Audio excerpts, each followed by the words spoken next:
Hello भाई, क्या हाल चाल। उम्मीद करता हूँ आप लोग बहुत अच्छे होंगे। तो आज आपको मैं करवाने वाला हूँ क्लास 10 का math chapter number 2 polynomial one shot revision. इस वीडियो के अंदर मैं जो चीज़ कवर करने वाला हूँ वो है पहले टाइप्स इसका, जिसके अंदर से 1 मार्क्स का क्वेश्चन आता है, और कुछ इंपॉर्टेंट फॉर्मूले जहाँ से आप 1 मार्क्स के क्वेश्चन को इजीली कवर कर पाएंगे।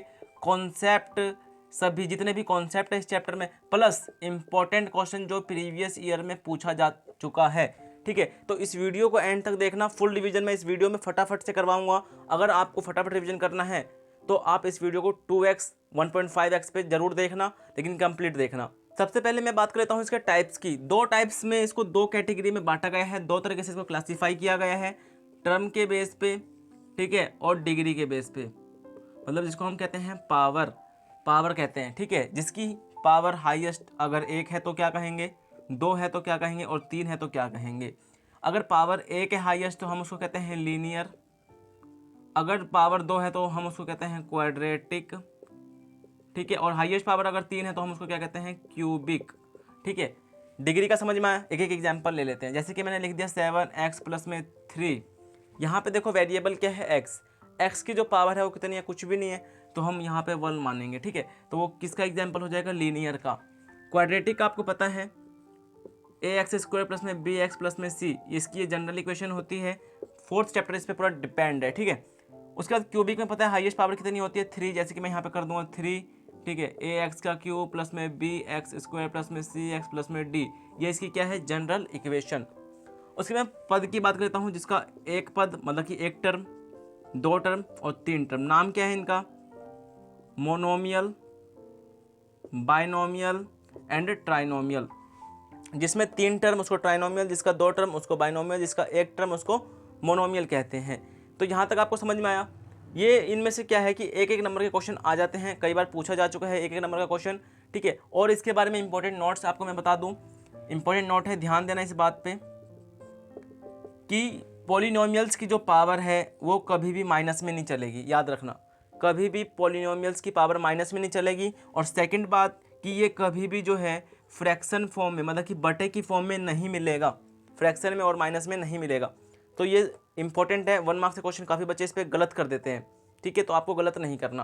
क्वेश्चन इस तरीके से आएगा कि विच इज़ द पॉलिनोमियल, इनमें से कौन सा पॉलिनोमियल है, या फिर इनमें से कौन सा पॉलिनोमियल नहीं है, इस तरीके से भी आ सकता है। तो पॉलिनोमियल कौन सा नहीं है, मैंने आपको पीछे क्या बताया कि इसकी जो पावर होती है कभी भी माइनस में और कभी भी फ्रैक्शन में नहीं होती। देखो ये फ्रैक्शन में है तो ये पॉलिनोमियल नहीं है, ये फ्रैक्शन में ये भी नहीं है, तो ये आपका क्या हो जाएगा, ये आपका पॉलिनोमियल है। तो ये आपका क्या हो जाएगा, option C is a right answer. तो इस तरीके से 1 मार्क्स का क्वेश्चन पूछा जाता है। और ये कौन सा पॉलिनोमियल है ये बताओ, ये आपका है क्वाड्रेटिक पॉलिनोमियल। ठीक है, क्वाड्रेटिक पॉलिनोमियल क्यों है, क्योंकि इसकी जो हाईएस्ट पावर है वो कितनी है, 2। ठीक है, जो कि लॉन्ग क्वेश्चन आपका इस चैप्टर से पूछा जाता है वो क्वाड्रेटिक पॉलिनोमियल के बेस पे पूछा जाता है। क्वाड्रेटिक पॉलिनोमियल का जो बेसिक है, जनरल इक्वेशन है वो क्या है, ए एक्स का स्क्वायर प्लस में बी एक्स प्लस में सी।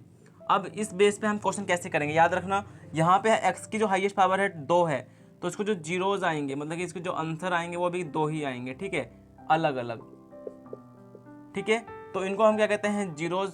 एक क्वेश्चन इसके ऊपर मैं कराऊंगा, पहले कॉन्सेप्ट सीख लेते हैं। देखो अब करना कैसे रहेगा, इसका रिलेशन फाइंड करने के लिए बोल सकता है सम ऑफ जीरोज। एक बार क्या करना है, इसको सम करना है, और एक बार क्या करना है, इसका प्रोडक्ट करना है, प्रोडक्ट ऑफ जीरोज।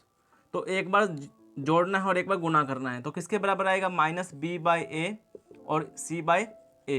तो माइनस का बी क्या है, कोफिशिएंट ऑफ एक्स, यहाँ पे लिखेंगे माइनस का जगह minus coefficient of x upon में कोफिशिएंट ऑफ एक्स स्क्वायर, क्योंकि ए क्या है, एक्स स्क्वायर के कोफिशिएंट में है। ठीक है, इस तरीके से सी क्या है, कांस्टेंट है, कांस्टेंट, एंड ए क्या है मेरा, एक्स स्क्वायर का कोफिशिएंट, तो कोफिशिएंट ऑफ एक्स स्क्वायर, ये क्या है, इसका फॉर्मूला है। इस बेस पे लॉन्ग क्वेश्चन आपका पूछा जाएगा। एक क्वेश्चन मैं आपको करवा देता हूँ, जिससे आपका कॉन्सेप्ट प्लस में क्वेश्चन भी आपको समझ में आएगा। क्वाड्रेटिक पॉलिनोमियल के बेस से मैं आपको टोटल 3 क्वेश्चन कराऊंगा, जिसमें से पहला टाइप तो ये है, और इस टाइप पे क्वेश्चन कराने के बाद अगले 2 पार्ट पे मैं क्वेश्चन कराऊंगा, जिससे आपको क्या होगा, एग्जाम में प्रॉब्लम नहीं आएगी। तो ये तो ईजी है। तो सबसे पहले क्या करना है, यहाँ पे फंक्शन, यहाँ पे एक्स का चल रहा है, तो इसको क्या करेंगे, फंक्शन ऑफ एक्स मान लेंगे, किसके बराबर, 0 के बराबर। तो हमारा क्वेश्चन क्या हो जाएगा, एक्स स्क्वायर प्लस में 7x प्लस में 12 इक्वल टू 0, ये इक्वेशन बन गया। अब इसका क्या करना है, फैक्टर करना है, तो फैक्टर करते हैं। इसका 12 बन गया फैक्टर, और 4 और 3 फैक्टर हो गया, 4x प्लस में 3x प्लस में 12, क्योंकि गुना करने पे 12 आना चाहिए और प्लस और माइनस करने पे क्या आना चाहिए 7। तो ये इस तरीके से हमने क्या किया, इसको फैक्टर कर लिया, जिसको हम सेपरेटिंग द मिडिल टर्म कहते हैं। यहाँ से कॉमन निकल जाएगा x प्लस में 4 यहाँ पे बच जाएगा, यहाँ पे बचेगा 3 कॉमन और x प्लस में 4। अब देखो यहाँ पे आपका क्वेश्चन टैली हो सकता है कि ठीक है या नहीं, देखो ये चीज़ सेम आ जाती है, x प्लस में 4 और x प्लस में 3 इक्वल टू 0। अब ये कैसे लिखा, जो दो एक जैसे हैं उसको एक बार, और जो ब्रैकेट से बाहर है उसको ब्रैकेट के अंदर। x प्लस में 4 इसको एक बार 0 के बराबर पुट करो, x प्लस में 3 एक बार इसको 0 के बराबर पुट करो। x इक्वल टू क्या हो जाएगा -4, x इक्वल टू क्या हो जाएगा -3। अब करना क्या है, इसको मान लेना है अल्फ़ा और इसको मान लेते हैं बीटा। 2 जीरोज़ हो गई। देखो मैंने कहा था जिसकी हाईएस्ट पावर 2 है तो उसके जीरोज़ भी कितने आएंगे, 2 आएंगे। ठीक है, जिसकी हाईएस्ट पावर 3 तो उसके जीरोज़ भी कितने, 3। जिसकी हाईएस्ट पावर 1 तो उसकी वैल्यू भी कितनी, 1। तो यहाँ पे आपके 2 जीरोज़ आ गए।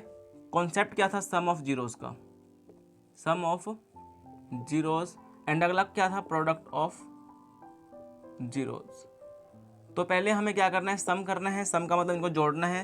तो -4 प्लस -3 -4 प्लस -3 इक्वल टू में कितना आ जाएगा, -7। अब हमें क्या करना है, इसका गुणा करना है, मल्टीप्लाई करना है। -4 मल्टीप्लाई -3, 4 × 12 माइनस माइनस प्लस। ठीक है, अब ये जो है हमें बोलता है रिलेशनशिप वेरीफाई करने के लिए कोफिशिएंट के साथ। तो कैसे करेंगे, माइनस का b/a ये होता है और ये होता है हमारा c/a। अगर इसको कंपेयर करें इससे, क्योंकि इसकी जनरल इक्वेशन होती है ax का स्क्वायर प्लस में bx प्लस में c, तो c की वैल्यू या फिर देखो b की वैल्यू क्या है 7 और फॉर्मूले में माइनस का है तो माइनस का 7।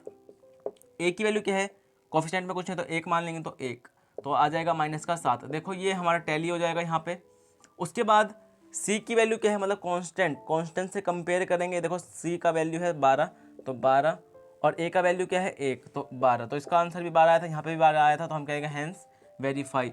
इसका रिलेशनशिप क्या हो जाएगा, हमारा वेरीफाई हो जाएगा। तो ये तो था सिंपल क्वेश्चन। अब घुमा फिरा के क्वेश्चन कैसे पूछा जाता है इसमें से। ठीक है, अब देखो यहाँ पे मैं आपको करवाऊंगा टाइप 2 इसी क्वेश्चन का। देखो यहाँ पे t² - 16, इसको कैसे करें भाई, देखो ये फंक्शन ऑफ t है। सबसे पहले इसको फंक्शन ऑफ t कर देते हैं, इसको किसके बराबर मान लें, 0। तो t² - 16 इक्वल टू 0। अब अगर क्वाड्रेटिक इक्वेशन की बात करें, जनरल इक्वेशन की, तो ये इस तरीके से होता है, ax का स्क्वायर प्लस में bx प्लस में c। ठीक है, तो a की वैल्यू क्या है, जो x² के पास है, तो यहाँ पे a की वैल्यू मतलब कि t² के पास क्या है, कुछ नहीं तो 1।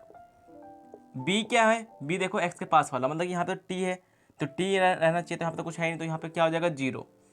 c का मतलब क्या है, कांस्टेंट, जिसके पास t मतलब कि जिसके पास वेरिएबल नहीं है, तो वेरिएबल इसके पास नहीं, तो वैल्यू क्या है -16। ठीक है, पहले ही इसको मैंने क्या कर दिया, इसको छटवा दिया। अब क्वेश्चन हम वैसे करेंगे जैसे हम करते आ रहे हैं। t² -16 उधर जाके किसका हो जाएगा, प्लस का स्क्वायर, उधर जाते हैं प्लस माइनस रूट में convert 16, t equal to +-4। t की वैल्यू क्या आ जाएगी, एक बार 4 प्लस का, t की वैल्यू एक बार -4। ये हमारा हो जाएगा अल्फा, ये हो जाएगा हमारा बीटा। सेम क्वेश्चन जैसे हम पीछे कर रहे हैं उसी तरीके से इसको करना है। एक बार जोड़ना है, सम ऑफ जीरोस करना है, मतलब कि अल्फा प्लस बीटा करना है एक बार, और एक बार अल्फा मल्टीप्लाई बीटा। ये किसके बराबर होता है, माइनस का b/a के और इक्वल टू c/a के। आपका आंसर यहाँ पे क्या होगा, दोनों का आंसर मैच हो जाएगा, तो हम लिखेंगे हैंस वेरीफाई। अगर नहीं आएगा तो आपका क्वेश्चन गलत है, आना चाहिए। ठीक है, तो टाइप 2 भी समझ में आया आपको। देखो अब थर्ड टाइप का सॉल्यूशन कुछ इस तरीके से होगा। यहाँ पे भी एक चीज़ मिस कर रखा है, तो सबसे पहले मैं जनरल इक्वेशन लिखवा दूँ, ax का स्क्वायर प्लस bx प्लस में c। a की वैल्यू क्या होगी, जो x² के पास होगा, तो x² के पास यहाँ पे क्या है 6, तो a की वैल्यू 6। b की वैल्यू क्या होगी, जो x के पास है, मतलब -3। c यहाँ पे है ही नहीं, कांस्टेंट यहाँ पे है ही नहीं, तो यहाँ पे कांस्टेंट की वैल्यू हो जाएगी 0। तो क्वेश्चन इसी तरीके से करेंगे। फंक्शन ऑफ x है तो पहले इसको फंक्शन ऑफ x मान लेते हैं, 0 हो जाएगा। तो 6x² माइनस का 3x इक्वल टू किसके हो जाएगा, 0 के। जो कॉमन आ रहा है कॉमन निकालते हैं। देखो कॉमन आ रहा है यहाँ पे 3x, यहाँ पे रहेगा आपका 2x माइनस का 1 इक्वल टू 0। अब इसको एक बार 0 के बराबर पुट करेंगे, 3x equal to 0, 2x minus 1 equal to 0। तो x की वैल्यू 0/3 क्या आएगा, 0। और 2x इक्वल टू माइनस का 1 इधर आके प्लस का, x की वैल्यू 1/2। ये हमारा अल्फा हो गया, ये बीटा हो गया। सेम प्रोसेस वही करेंगे, अल्फा प्लस बीटा और alpha multiply alpha plus beta और अल्फा मल्टीप्लाई बीटा, यही दोनों चीज़ आपको करनी है। और ये होता है -b/a और ये होता है आपका c/a। तो रिलेशनशिप यहाँ से वेरीफाई हो जाएगा। और इसी टाइप का क्वेश्चन आपके एग्जाम में 3 टाइप जो कराए उसी में से कोई एक ना एक टाइप आपका एग्जाम में जरूर पूछा जाएगा, इसलिए प्रैक्टिस इस पर कर लेना। कुछ एनसीईआरटी में से इसके क्वेश्चन उठा लेना। ठीक है। एनसीईआरटी में बहुत सारे क्वेश्चन है, इस टाइप के भी मिल जाएंगे आपको, हर एक टाइप के मिल जाएंगे, ठीक है। बस प्रैक्टिस आपको करना है। कॉन्सेप्ट समझ में आया। अब हम आगे चलते हैं। अब ये क्या है हमारा, ये हमारा है क्वाड्रेटिक पॉलिनोमियल। यहाँ से हम अगर इसको सॉल्व कर देते तो हमारे दो जीरोज आते थे ना, अल्फा और बीटा। अल्फा और बीटा दो वैल्यू आती थी हमारे पास, अल्फा और बीटा, मतलब कि दो जीरोज आते थे इसके, ठीक है। लेकिन हम तो ये निकालते थे। एक टाइप का क्वेश्चन तो ये हो गया, इसमें से आपका लॉन्ग टाइप का क्वेश्चन आएगा, ठीक है, ठीक है, 2 का, 3 का, 4 का। लेकिन एक नंबर का क्वेश्चन किस प्रकार से आता है देखना, 2 नंबर में भी आ जाता है कभी कभी। वो आपको क्या करेगा, अल्फा प्लस बीटा की वैल्यू दे देगा, अल्फा इंटू बीटा की वैल्यू दे देगा, जैसे कि 3 और इसकी वैल्यू दे देगा -2। अब बोलेगा इसको कि क्वाड्रेटिक पॉलिनोमियल बनाओ, ठीक है। तो क्वाड्रेटिक पॉलिनोमियल हम इसको कैसे बनाएंगे, ध्यान देना। फॉर्मूला आपको मैं लिखवा रहा हूँ, डायरेक्टली फॉर्मूले में वैल्यू पुट करो, आपका आंसर आपके पास। देखो फॉर्मूला ये है x², अगर क्वेश्चन x में चल रहा है तो, अगर p में चल रहा है तो p में, x में चल रहा है तो x में, y में चल रहा है तो y में। तो x² minus alpha plus beta x plus alpha into beta, bracket के अंदर अल्फ़ा प्लस बीटा गुणा में, ये फॉर्मूला याद कर लो, बहुत इंपॉर्टेंट है। इसके ऊपर डायरेक्टली फॉर्मूला पुट करोगे, फॉर्मूले में जो भी वैल्यू देगा आपका आंसर आपके पास। तो x² की जगह पे x², माइनस की जगह पे माइनस, अल्फ़ा प्लस बीटा की वैल्यू कितनी है 3, यहाँ पे x, यहाँ पे प्लस, अल्फ़ा इंटू बीटा की वैल्यू कितनी है -2, x² माइनस का 3x प्लस माइनस का 2, ये बन जाएगा आपका आंसर, ठीक है। अगर कोई चीज़ बाई चांस बटे में है, ठीक है, बटे में हो तो क्या करेंगे, ध्यान देना, जैसे कि ये वैल्यू दे देगा 1/3 और 1 में, या फिर इसकी वैल्यू दे देगा 1। एक और क्वेश्चन है, ठीक है। तो कैसे करेंगे, फॉर्मूला क्या है, x² की जगह पे x², यहाँ पे है माइनस अल्फ़ा प्लस बीटा की वैल्यू कितनी है 1/3, यहाँ पे है x, ठीक है, और यहाँ है प्लस अल्फ़ा इंटू बीटा की वैल्यू कितनी है 1। तो 1 हमने भर दिया। लेकिन इस 3 को क्या करें, एलसीएम ले लो, या फिर इसको हम क्या करेंगे 3 से मल्टीप्लाई कर देते हैं। तो 3x² माइनस का x प्लस का 3 से मल्टीप्लाई करते क्या बन जाएगा, 3x² माइनस x प्लस में 3, और ये क्या हो जाएगा आपका राइट आंसर। इसका एक और तरीका है जो कि थोड़ा लेंथी है, आपको टाइम लग जाएगा, लेकिन 1 मार्क्स में आएगा। तो आप डायरेक्टली फॉर्मूले वैल्यू पुट करो और इसका आंसर निकाल लो, ठीक है। तो आपको ये वीडियो कैसी लगी प्लीज़ कमेंट बॉक्स में जरूर बताना।